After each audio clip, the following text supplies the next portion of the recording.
There is power behind every story we carry within. Every tragedy, no, yes, laugh, victory. And every testimony that is incubated within our souls have power. The power to transform, from tragedy to crown, from obstacle to opportunity. And all the moments in between make us wiser. Watch Candid Conversations with Charisa for impactful, unheard moments that will certainly spark your power and inner truth to shift, heal, and restore your life. It's time to get real, uncover, unlock, unpack, set free, and increase the dialogue to change a life. We all start somewhere and end in places of destiny. Get ready for the long-awaited Candid Conversations with Charisa. Hey family, Candid Conversations with Charisa is back and we are about to be lit. The conversation is continuing. We are continuing to be raw, deep, real, and transparent and transformational. We are going to start off this season talking about love and marriage, dedicated to all of my married couples and those aspiring to be married. Then we're going to get into dating and sex for all my single couples. And then we are going to talk about forgiveness, because forgiveness is not about the other person. It is for you. We're going to talk about isolation. We're going to talk about the benefits of sometimes being alone. We're going to talk about putting you first and why that is so much more important for you to start influencing others. Then we're going to talk about how you are the creator of all of your creation, needing no permission to do what you want to do and can do.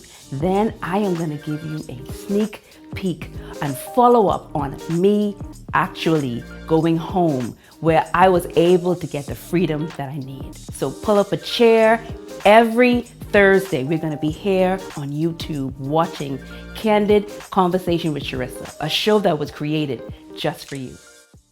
So imagine this, right? My husband and I, we were preparing for vacation in the Bahamas.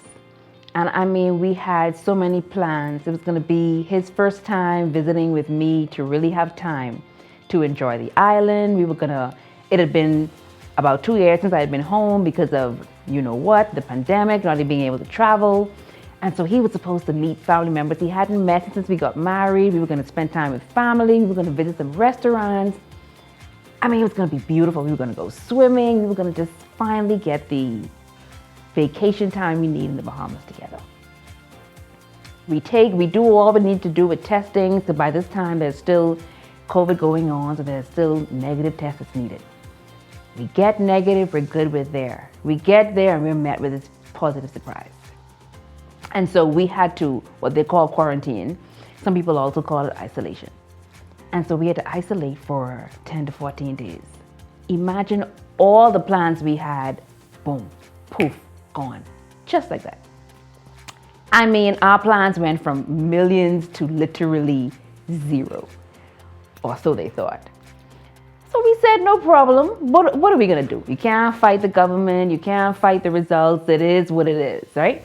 She's supposed to isolate according to quarantining guidelines. You're supposed to stay away from people, stay home. You're supposed to check in with the those who are monitoring the persons that need to isolate, and just kind of stay to yourselves and kind of get better so you don't pass this along. But we spent 10 days quarantining in isolation and experienced what I'm gonna call the best 10 days of my life in a very long time. Oh, we had a blast isolating. And then I begin to realize, because I'm going to always take life and turn it into lessons, right? When things happen that I may not appreciate, like there's a lesson to be learned. And I learned so much during that period of isolation. And one of the other words that we can use for isolation is solitude. Think about being by yourself and being alone, or being cooped up in a place with people or someone. And I just happened to be cooped up and in solitude for 10, 14 days with my husband. So what in the world were we gonna do? He can't go nowhere, I can't go anywhere. I mean, we couldn't go nowhere. And in this period of isolation, one of the things that I learned immediately is we had to get real creative on what are we gonna do How are we going to not be bored? How are we going to make sure we're not arguing with each other because we're frustrated? So that period of isolation boosts our creativity. It boosts our creativity to find things that were fun, to do things that still be safe, but we don't necessarily have to just stay in these four walls and not do anything. So we found places to go where there weren't people. We found things to go where there weren't people. We found places to eat where we can eat and enjoy each other and enjoy the fun on the outside, still being as safe as possible. But we got creative in just finding things to do to keep us occupied, to keep us from arguing with each other, because you're in front of you in my face all day and I'm in your face all day, and we may be bored and we can't do anything. And we're like, no, we're gonna have a blast. Remember, we are watching TV on Netflix, and just sometimes we had a meeting here and there with other work people, but when it was in that, like, what in the world were we gonna do? We went to the beach because the beach is like its own world. Nobody was around, so we would go and we'd have a blast. Like my aunt, well, she was calling and she was just always saying, like, you guys are supposed to be isolating, but every time I call you, you're never home. And it's because we never were home. Like, we was always in the Bahamas, they would say, we was always roading. Like, we was always on the road. But it was fun. So isolation for us boosts your creativity. And it can do that whenever you find yourself in a place of solitude, or where you have to be. Sometimes being in isolation with yourself, or if it's with someone, sometimes it's important. It's necessary for you to get those creative juices moving and flowing. So for us, it was creativity. Another thing I realized when we were in isolation is it actually made me more productive in some things that I had either been stagnant on or I needed to push forward. I couldn't do anything, so I did do a little work. And it was some work that I was kind of staying away from just because I didn't want to be bothered with it. And in this time where I had nothing to do, it was like, why not get it out of the way? Why not knock it out of the way and check that thing off the list? And so I was able to do that. So I became more productive in this time of isolation and solitude. The other thing that this moment of solitude and isolation with my husband did for us is it actually helped improve our relationship. And it also let me know that you don't need years. You don't need 2 years and 5 years and 10 years to produce an improvement in your life or in your relationships or in your habits. 5, 6, 7 days with my husband helped our marriage. Like, we were able to just sit and talk sometimes, or we didn't talk, or we just enjoyed each other watching TV, or we enjoyed each other eating. We're both foodies, and so we enjoyed eating good Bahamian food. If you haven't visited, shameless plug, Bahamas is the place you want to go to experience sunshine and sea. Okay, so we enjoyed all these things together. We showered together. I mean, TMI, but I mean, our sex, like the sex was amazing, and it was just more than usual. Why? Because we didn't have anything to do. There was nothing else to occupy our time. So we had all this time to literally just either fight with each other or love each other. We had this time to be in harmony or disharmony. And we made conscious efforts every day to love and be in harmony with each other for those 10 days. And now that we are out of that 2 weeks later, 3, 4, 5 weeks later, like, it's still, like, we are still enjoying each other because we were able to do some work during that time in isolation. How many of you, like, how many people are out there not taking the time of isolation that's needed to put some improvement in their life, to focus on their life? Another thing that the isolation did for us is it allowed us to unwind and rest. And we are in the whole restful period anyway. The pandemic, this COVID, this everything has us in a place of pause. And going into this year when you're finally finding the desire, you're finally finding the opportunity and the possibilities to now start acting with and on the things that you would have done while you were resting. Resting is so good.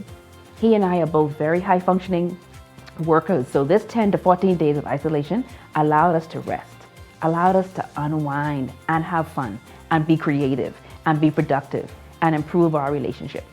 Another thing that a solitude and isolation would do for you, what it did for us was it provided some self-discovery. And it kind of happened at a time of the year where you're going into the next year, so you're thinking about what your future plans are, what your vision is. You're able to think about yourself. You're able to let everything else and let everybody else go for a second and think about, what do I need to do for me? What next step do I have to take to get to the next level? And sometimes we are blocked. There was a time when I wasn't able to do some self-discovery because I was always doing stuff for other people. And that moment allowed us both to look at ourselves and maybe ask some questions of each other, while we were unwinding and resting, just focus on some moments. And I know that we both were doing it because in this time of hours we just together, we were able to share those moments with each other. It was so good being in isolation with someone who I can talk to about, hey, these are some self-discovery thoughts I've been thinking, and I want to share them with you. And even for him to share them with me, he was stuck with me. Imagine my husband, a man, stuck with me, a woman, for 10 days with nowhere to go. Only person he could talk to. And men are not talkative. Men are not expressive. But he had become that. Even though he may not be that now that we're out of that 10, 14 days, but he had become open and expressive. And I appreciated that about him. So that's what it did for us. And lastly, because of the reason why we had to be in isolation, it also provided healing. So he had to go through a process of healing physically, but also just in general. And so did I. And so, sometimes people run away from being by themselves or getting in solitude. They don't want to hear their own thoughts. They don't like what's going on. They become real anxious by the quietness. But sometimes you need that away from peopleness, that's a word, to heal yourself. Heal yourself spiritually, psychologically, physically, mentally, like all of these emotional healing that needs to happen. Like all these healings are important, and sometimes it needs to be in a place where it's just you. It needs to be in a place where you're by yourself and you're able to be creative and you're able to be more productive and you're able to improve your relationships and improve other areas of your life. You need to have a moment of rest and unwind in order to self-discover.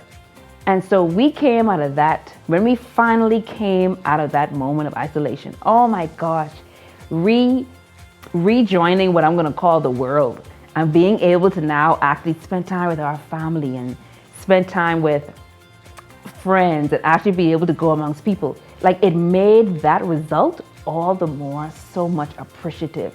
We had a blast with family after that. And it's because we were longing to see them. They were longing to see us. So there was this moment of missing that was created during that time. And it just made for such a very great reunion.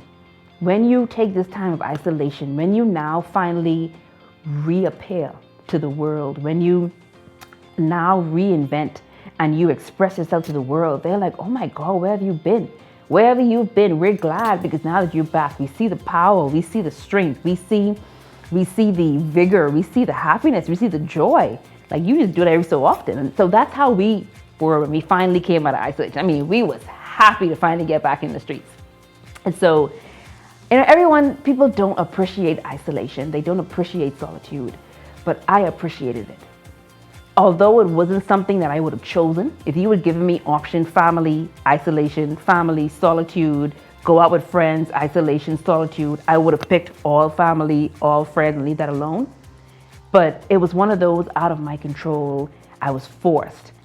And I came out of it grateful and happy that even though it wasn't a choice that I chose, it was one that was chosen for me.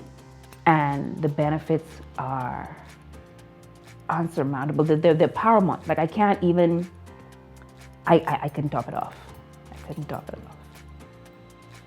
So it's funny you asked that question, because when I think about the unexpectedness of it, right? There's nothing that can happen in my life now that can top the unexpected experience and event that happened to be 7 years ago. Like, that was unexpected. I never prepared for that. But I will say that has prepared me going forward for anything that happened. I think that was my thought. When it unexpectedly happened, that we wouldn't be able to fulfill the plans that we thought we had. When I considered what I actually went through 7 years before that, like that was a piece of cake to me. Like I was prepared to, at that moment, it didn't really matter. And what I did realize was I couldn't control it. I couldn't fight it. Like sometimes preparation is so important because you want to set yourself up for if anything happens and you realize you have no control, your response and your reaction to the unexpected thing that has happened is going to be key. Maybe just in the back of your mind, you know, okay, I have a backup. There's a backup plan that I may need to that I may need to produce if something happens. So you still go with your plan. You still go with however you've laid things out. But if something happens, there's no need to get upset. There's no need to want to fight. There's no need to want to argue. There's no need to just want to sit down and pout. Like that's what children do, but they grow out of that. So my husband and I just said, nothing we could do, nothing we can do. And we chose to respond the way we did because we also understand that at the end of the day, things could be worse. It could have been worse. We could have been in the hospital.